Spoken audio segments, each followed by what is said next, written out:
The Islamic Republic of Iran.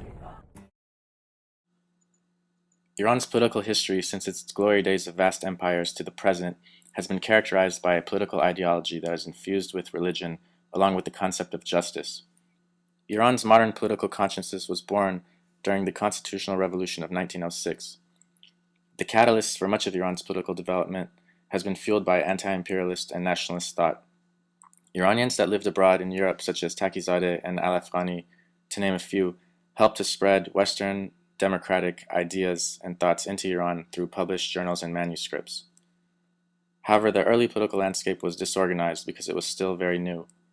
The political groups before and after the Constitutional Revolution were composed mainly of populists, nationalists, liberals, modernists, social democrats, leftists, religious members of the ulama, and monarchists that still support the Qajar princes.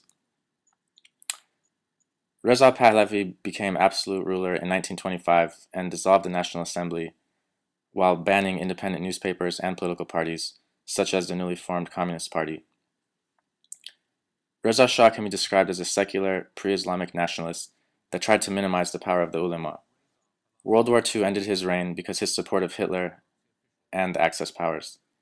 His abdication created an open political environment where political parties and newspapers flourished, while the National Assembly resumed because there was no fear for violent reprisals. The political landscape following World War II until the Revolution of 1979 included pre-Islamic secular nationalists, communists, social democrats, secular nationalist liberals, Islamists, Islamist Marxists, and Islamist cleric parties.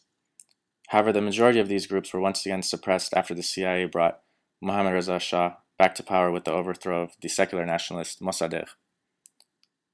The disorganization and lack of unity among the moderate Islamists, liberalists, communists, and secular nationalists helped the Islamist clerics hijack the 1979 revolution. They have kept their power to the present day. In January 1979, riots erupted in the streets. Violent demonstrations raged for weeks. It was clear that the Shah had lost control of his own people. The seriously ill Shah left Iran and eventually went to America for medical treatment and safety. A popular Islamic revolution led by Ayatollah Khomeini seized control of the government. Khomeini was a radical Islamist who viewed non-Muslims and Westerners as infidels. He called America the Great Satan. In the Muslim Middle East, it had been one of our principal oil suppliers. Suddenly it was in the hands of people that hated us. In November 1979, Iranian students stormed the US embassy in Tehran, seizing 66 hostages. They held most of the captives for almost 18 months. Khomeini severed all ties with America and ended the Shah's military and nuclear program. The Ayatollah did not enforce military regulations. Troops deserted their posts en masse. Khomeini took measures to make sure that the Shah's former army officers and others close to the royal family were no threat to the revolution. The new government went through the ranks with a fine-tooth comb looking for people who were really loyal to the imperial family, and they got rid of those people. As a result, hundreds of Iranians were executed by firing squad. Within a year, the Shah's once formidable military was reduced to a shambles.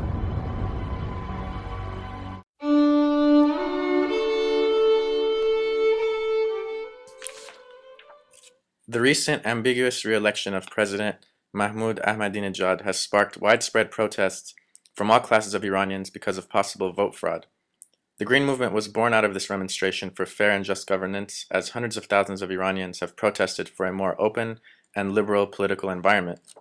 Roughly 75% of Iran's population is 30 years of age and under, a demographic that feels with justice that Iran's hardline conservative government is ruining the country economically with its swaggering. The embargoes hit young Iranians of working age the hardest. This problem of young unemployed people with high inflation is a dilemma shared by most of the Middle East. The Green Movement, in essence, has shown that Iran's ruling clerics are in fact not on the same page ideologically. The recent protest has brought to light the split that exists in Iran's current political life, the split between hardline conservatives and the more moderate liberal clerics that want to engage more with the West. Thousands have died while the government still continues to crack down on civil liberties.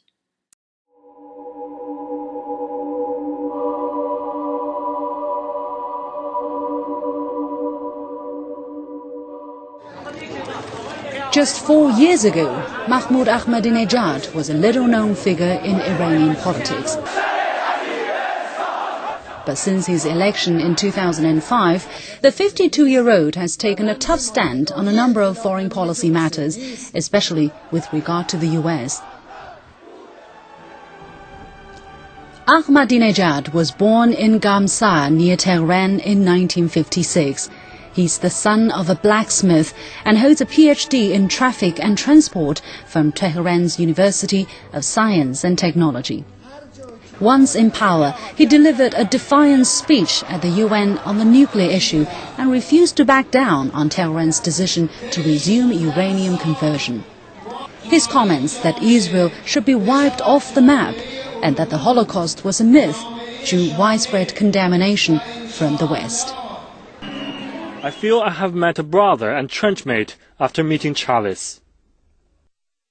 Venezuela will stay by Iran at any time and under any condition. One wears a tie and the other is more casual. None of these differences has prevented them from becoming brothers and comrades. And for the US, their handshake always means one thing: trouble. امپراتوری آمریکا در جهان به پایان راه خود رسیده است. The American empire in the world is reaching the end of its road, and its next ruler must limit their interference to their own borders.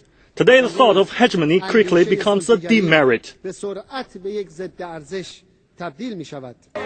Compared with Ahmadinejad, Hugo Chavez looks more like a warrior fighting his way up. All the while berating American hegemony, the Venezuelan president has kept close ties with the US, at least economically. Chavez provided the US with almost half of Venezuela's 3.5 million barrels of oil export. But when it comes to criticizing America, Chavez says he is second to none. And Venezuela's connection with a country a third of the way around the world make many say a cauldron could be heating to a rapid boil toward America's south. Since 2001, the Iranian and Venezuelan presidents have made a point of high-profile friendship. They bask in their cozy comradeship and openly invite other Latin American countries to join them. And they call themselves the Axis of Unity. And the unity is far more than an ideological front. Under the banner of anti-Americanism, both countries have expanded their influence overseas. They pledged millions of dollars for rebuilding projects in Nicaragua, invested $1 billion more in Bolivia, and pushed for a common defense strategy against the United States. Iran's warming relationship with Venezuela has generated some 200 agreements. Chavez also became a leading defender of Iran's nuclear ambitions, while Ahmadinejad backed Venezuela's bid for a rotating seat on the UN Security Council. Chavez's visit comes off the back of an Arab-Latin American summit in Qatar, where he called for a serious overhaul of the world financial system and spoke out strongly against the International War Crimes Tribunal indictment of Sudanese President Omar al-Bashir. Arriving in Iran, Chavez met with Iranian President Mahmoud Ahmadinejad, with whom he inaugurated a joint development bank worth $200 million. Joint investments between the countries now total around $7 billion, according to official figures, and the possibility of more cooperation, especially in the oil industry, looks increasingly likely. Trade and industry links between Iran and Venezuela are nothing new. Since 2001, Iranian motor manufacturer Iran Khodro has been active in Venezuela, producing tractors and what have come to be known as the world's first anti-imperialist cars.